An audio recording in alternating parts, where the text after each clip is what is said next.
mayam ahan maktada ikokno no khurumjari amadi taram noksari PK channel POTHAMINASI KHANGMINASI channel asina lepanai chayol khudingi nomajing nimit khudingi thamjariba Chayolgi Rashifal ngasi supuduna laksari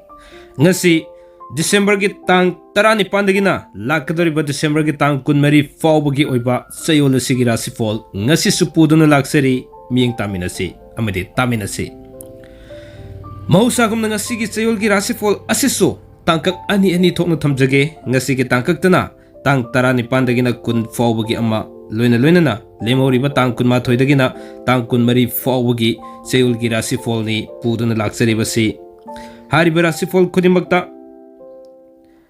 haksangi oiba mahimasingi amadi pakhang de sabe singi fall kudol tamjarakani loina na adumak mahusam thamjabugumna mes Rashifal dagi hojere heraga Bris, Mithun, Karkat, Singha, Kanya, Tula, Brisik, Dhanu, Makar, Kumbha, amadi aroibida minna Rashifal lokusagadawani. Hariba Rashifal tarani thoisi mathang manaw naina. Chayol sida kari fall leri habadu kudol tamjara age ming taminasi.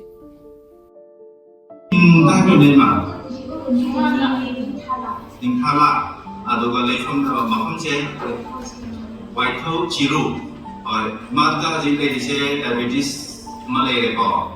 aduga BP su lere aduga khonga kumbasena takarna kamana hai sekarang hilanglah kita sendiri kasus kaki hati,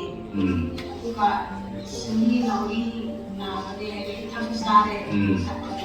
sudah boleh percaya tak? Siapa yang percaya ni? Kalau hari ini rokok, itu jangan nak risau. Betul lagi hidup saya punya salah pergi, saya efek mau ni lain ni. Aku hidup saya punya satu life Manipur gitu, jadi aku lakukan ni.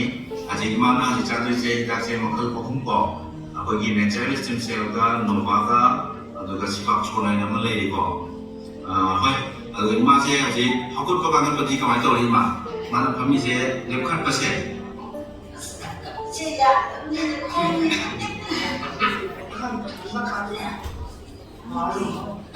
Cakap je cuma aham hakut ko pada junta berana, ini aji film tu lagi berapa kamai tu lagi.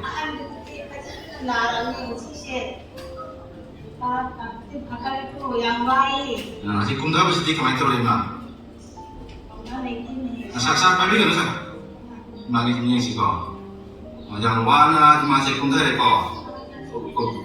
kumkum si reko. Alam mata kakak pernah ni mah. Aja cara kumah kau ni asum reko rumah kamu baik tak reko. Yare mari kumam tu jangan lagi mah pemiro.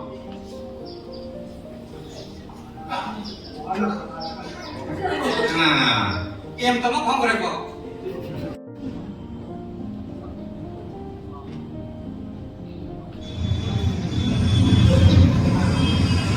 Kajian satu kali kau tuh dia, kajian satu kali. Kita orang saya satu kali ngomong berapa?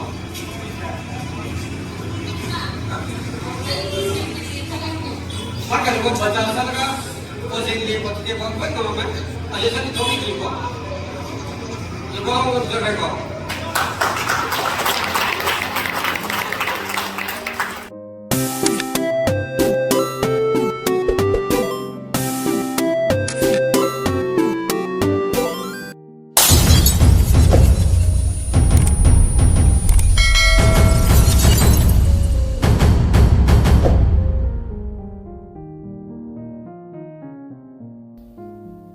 Ahanbada lokusage mes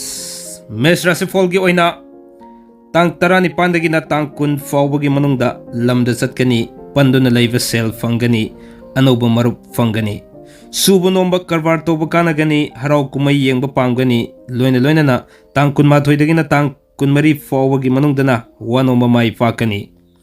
anoba nungaiba pau tagani pochai lepsingani sasan gi marida sel chatkani haksangi oina di kaide mahai gi oina di fai aduga pakhang de sabisingi oina di tungnagani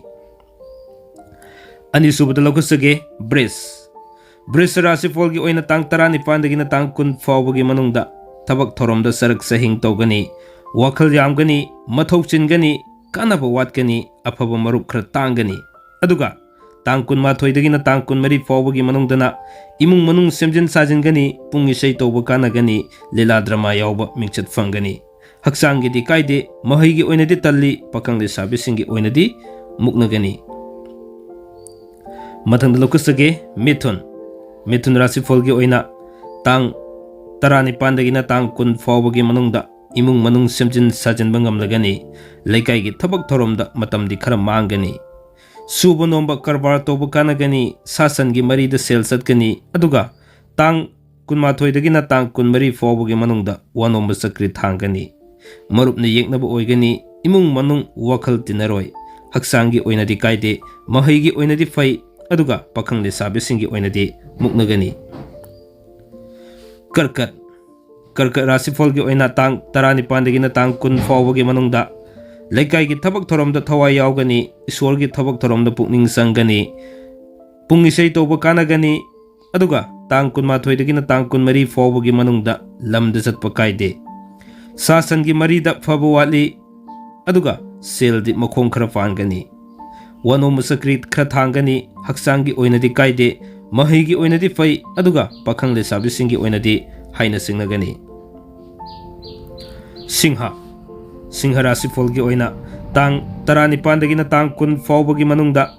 lamda satli anoba marup unagani mingona laikhiba sel lan fangani suba nomba kanagani aduga tang kun mathoidagina tang kun mari fawbagi manungda imung manung ga wari sanaba fangani anoba nungaiba pautagani anoba marup su fangani pung isai toba kanagani wanomba mai fakani haksangi oinadi kaide mahigi oinadi fazana satli pakhang le sabisingi oinadi haina singnagani kanya rashifal gi oina tang tarani pandagina tang kun fawbagi manungda sel makhong fangani imung manung wakhal tinade anoba marup fangani suba nomba karbar toba kanagani wanomba wahi nungsigani aduga tang kun mathoidagina tang kun mari fawbagi manungda lamda satfa kaide sana khonabagi lila dramagi amadi tongan ba mayam punbagi thabaksingda adumak nungaiba mingchat fangba laigani laikai gi thabak thoromda di matam khara mangani haksangi oinadi kaide mahigi oinadi fazana satli aduga pakhang le sabisingi oinadi pau fawdoknai tulla rashifal gi oina amuk tang tarani pandagina tang kun fawbagi manungsida sel makhong fangani thabak thoromda sarak sahing tawgani anoba marup fangani wanombadi sakri khara thangadori ningma thungbusu khara watkani section biu aduga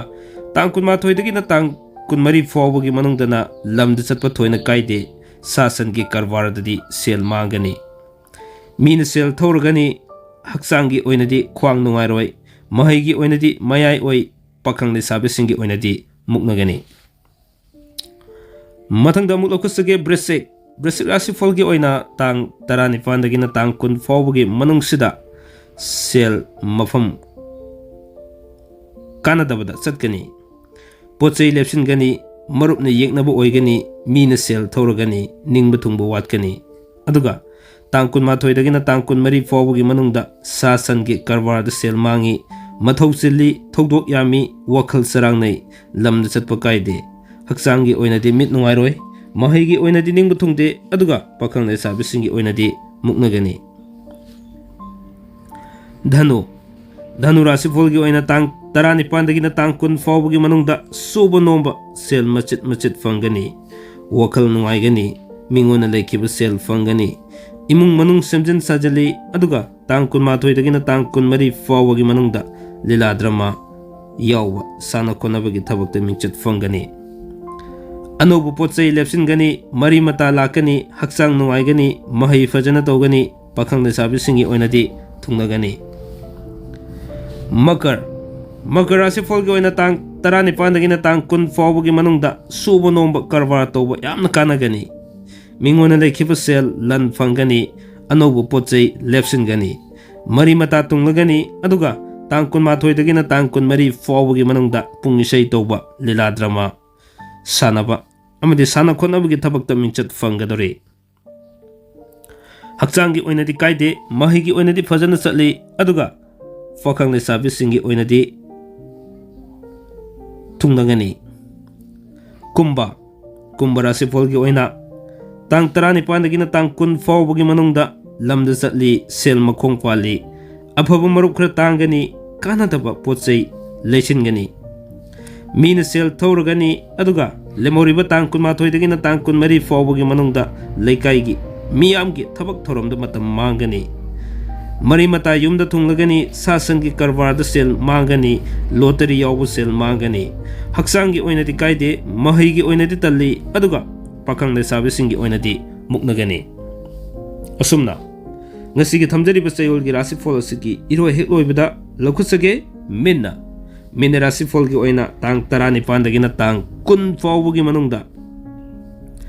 anobu maruk fangani mari mata chawgani lila drama sanaba jagoi sei toba